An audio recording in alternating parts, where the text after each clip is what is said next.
If you're an American or Canadian planning a move to Europe, this is probably a question keeping you up at night. Which country is the easiest to get permanent residency in, given who you are, what you do, and how much you have? Because the visa routes that worked 5 years ago are not the same ones that work well today. Some have closed, some have gotten harder, and some are surprisingly open, if you know where to look. So in the next few minutes, I'm going to walk you through the easiest countries to get permanent residency in the EU this year, what you need to qualify, so that you know by the end of this video which route is best for you.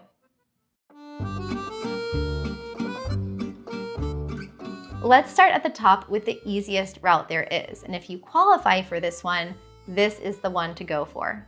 Citizenship or residency through Ancestry, and the close cousin of it, family reunification.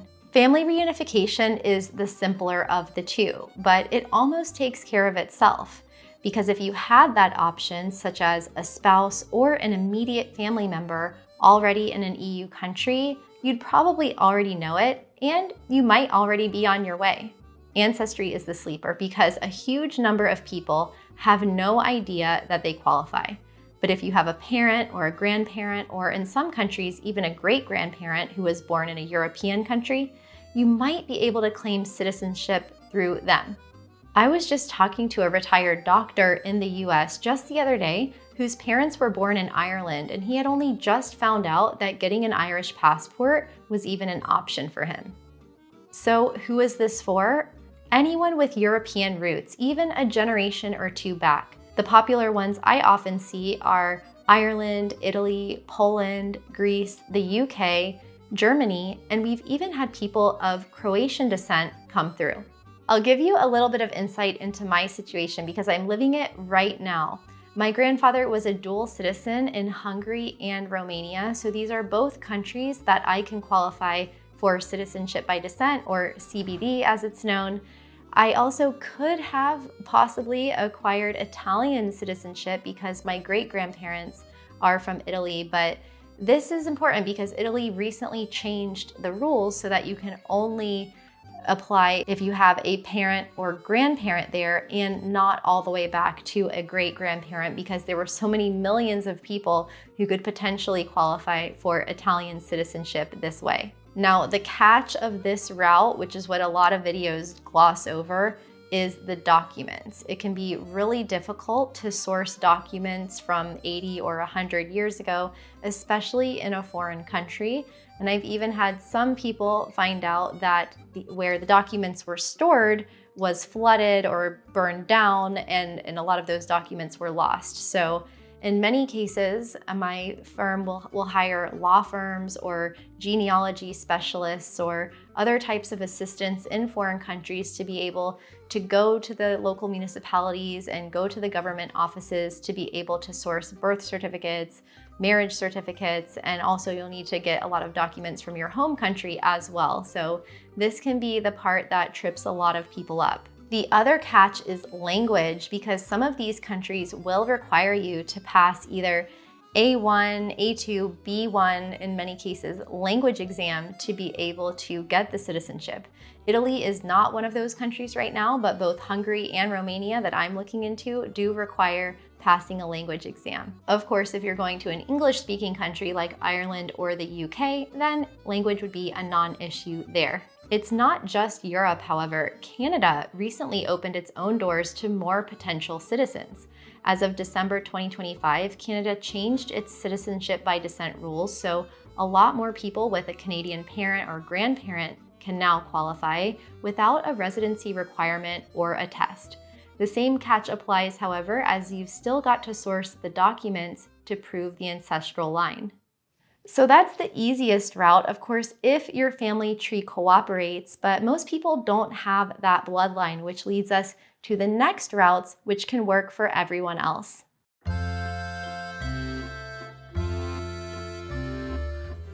So if you don't have the ancestry, and honestly, for a lot of you, this is where most people land, The realistic answer could be a passive income visa, a non-lucrative visa, or a retirement visa. And I'm putting all of these three together because they're basically the same animal. They all qualify you in a similar way on income that you already have coming in, or any money that you don't have to work, especially an EU job, to earn. Who is this for? Retirees and near retirees living on a pension. People with rental income, dividends, investments, anyone with steady money coming in from outside the country who wants to live in Europe without needing a local job. The easiest countries here are France, Spain, and Portugal because they have clear designated paths with clear income requirements.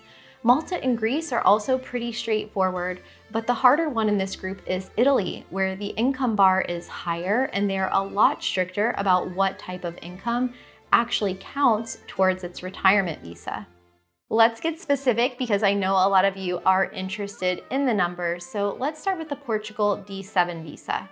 In Portugal, the threshold for the D7 is around 920 euros a month, and it's flexible. It can be income from rentals, investments, dividends, a pension, as long as you can show that it comes in on a regular basis.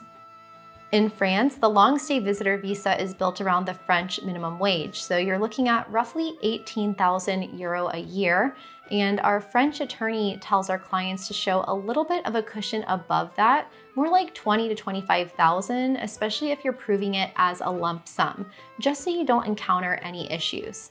Now the catch, because this actually decides which of these countries are for you and what you can do to earn income once you get there. Spain's non-lucrative visa is exactly what the name says, non-lucrative, which means you can't work while you're on it. Not a local job, not even remote work for a company back home. So if you're truly retired and living off of a pension, Spain is great.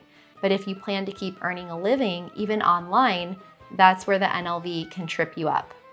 Portugal is the opposite. On the Portuguese side, once you have your residence permit, you can work remotely, you can work for a Portuguese company, you can even start your own business as long as you register and pay your taxes properly. France sits in the middle, and the visitor visa is fine if you work fully remotely for clients outside of France. You just have to sign a statement that you won't take French work away from the locals. So same idea, but 3 different rules in 3 different countries, and picking the wrong one is where a lot of people get stuck. So that's the passive income route, but what if you don't have passive income? Well, the next option could be for you.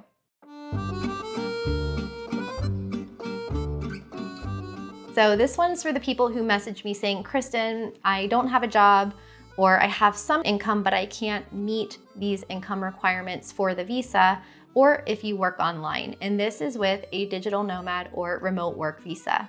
This visa is for remote employees, freelancers, contractors, and anyone earning an active income from work they can do anywhere. The key difference from the last route is that this is for active income, money you're still working for, not passive income that just shows up in your bank account. A lot of European countries rolled out specific digital nomad visas in the last 5 years because a lot of digital nomads were actually using the retirement or passive income visas to be able to get into those countries. And that wasn't really the right fit for these types of workers. So now there's a dedicated lane. Here's the catch though, the income bar is higher than the passive route. On Portugal's digital nomad visa, the D8, you have to show roughly 4 times the Portuguese minimum wage, which in 2026 puts it somewhere around 3,600 euro a month. Compare that to the 920 euro a month on the passive D7 visa, and you can see the jump. The other catch is proving that the work is genuinely remote and stable. Something you already have proof of doing, not something you plan to do.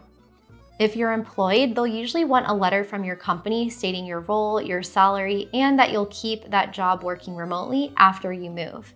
And if you're a freelancer, you'll show several months of invoices hitting that threshold. The good news though, is that countries like Portugal don't make you prove some kind of specific profession or degree to qualify on this visa. They just want to see that the income and the work travels with you. So that covers you if you've got a job or freelance income. But if you don't have a job, but you have a business or you want to start a business over there, that's number 4.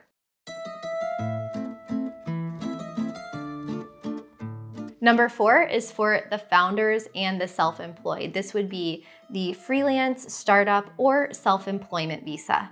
This type of visa is for people who run their own thing or who want to start or set up a company inside of the EU. Not someone with a remote salary, but an actual business owner. And how it works depends on the country, but the shape is similar. In France, for example, if you want to be a freelancer or run a business on the ground there, then you go for one of the entrepreneur or freelance visas. And a big part of that is putting together a business plan. What you'll do, who your clients will be, and what you expect to invoice. Then the French administration actually reviews this and gives an opinion on your project before you apply. And that business plan piece is the catch here because they genuinely will ask more of you than they will for proof of income, for a retirement visa, or proof of work for a digital nomad visa. This is a visa for you if you already have a business, you want to bring your business over to Europe, or you have a plan to start something new, and they will look closely at this business plan. And in some cases, countries can limit the number of these visas that they emit every year. But this route is not a shortcut. This is only a route for you if you actually have a business behind it. So this ties back to what we were talking about at the beginning, that by the end of this video, you should know which of these routes is the best fit for you.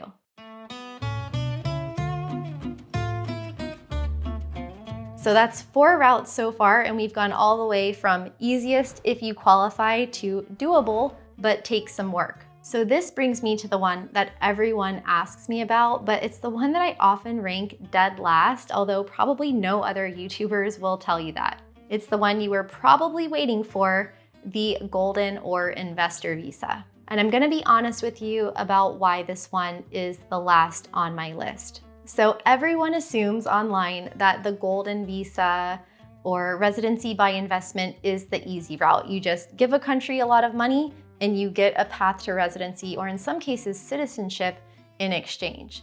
And while yes, that can be true, that investing in a country can get you residency there, it's often not the easiest path for everyone in case you have 6 or 7 figures of cash sitting around that you can park in a bank or bonds or an investment or real estate for the next few years. This type of visa is actually for a small segment of high net worth individuals, and it's for people who don't mind missing a few $100,000 or a couple million euro out of their bank account. And even out of my clients who can get an investor visa or a golden visa, it's often not the best path for them because the types of people that I work with actually want to live in these countries, not just buy a passport or buy residency in a place that they're never going to go. So for my clients who do have the money to invest in these countries, they can actually get residency there a lot cheaper by going with a retirement visa, passive income visa, or other route that we've talked about in this video. Because if you actually want to live in a country, you often don't have to pay to be there. It's also important to note that many of these routes have been closing. Malta ended its citizenship by investment program, and a lot of the routes, such as the real estate option in Spain and Portugal, are no longer available. To get residency in Portugal, you can't just buy an apartment anymore. But what you can do is put around 500,000 euro into qualifying funds or a donation into arts and culture. The crazy thing with Portugal, however, is the bureaucracy, and I have a client who is still waiting for her real estate golden visa years after the program was discontinued. Another catch that almost no one mentions is that even when you have the money, this route can be one of the slowest and most frustrating of them all. So in many cases, you're paying the most and waiting the longest, which is why for the vast majority of you, it's the last route I'd point you to, not the first. So if you've just watched all 5 of these and you're still thinking you're not sure exactly which one is the right fit for you, or which country for that matter, then don't worry, because that's exactly what my team and I help people do. So if you're thinking you'd rather not spend the next few months or the next year trying to figure this out on your own, then you can reach us by scanning the QR code on screen or clicking the link below this video.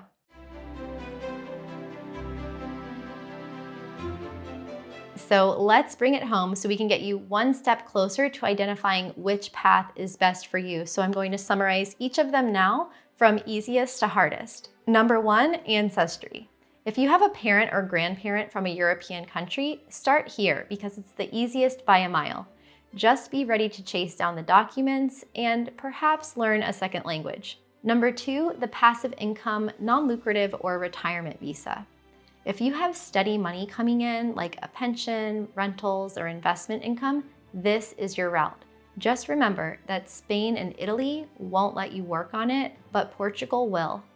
Number 3, the digital nomad visa. If you're still working a remote job or freelancing, this is the one for you.